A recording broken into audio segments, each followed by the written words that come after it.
आम्हाला वाटत होतं की गडचिरोलीच तिथेच परिस्थिती गंभीर आहे, मात्र इथे आंबेगाव आणि जुन्नर तालुक्याच्या आदिवासी भागात तर गडचिरोलीपेक्षाही भयंकर परिस्थिती आहे।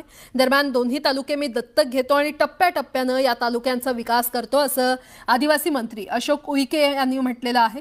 दर 2 महिन्यांनी येऊन आढावा घेणार असं देखील उईके म्हटलेत।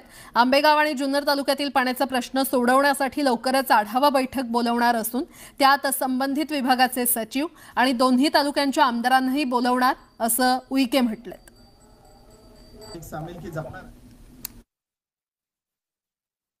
आम्हाला वाटत होतं दादा की आमच्या गडचिरोली जिल्ह्यामध्येच तशी परिस्थिती आहे का असं वाटत होतं, पण त्याच्यापेक्षाही भयंकर जर परिस्थिती असेल तर या जुन्नर तालुक्याने पुणे जिल्ह्यामध्ये दिसत आहे। मी जबाबदारीने सांगतो, जुन्नर आणि आंबेगाव या गावाकडे जबाबदारीने सांगतो, महाराष्ट्राचे मुख्यमंत्री देवेंद्र फडणवीस यांची पूर्व परवानगी घेऊन सांगतो, आंबेगाव आणि जुन्नर हे गाव मी दत्तक घेऊन पूर्ण लक्ष घालीन, विकासासाठी कधी कमी पडू देणार नाही।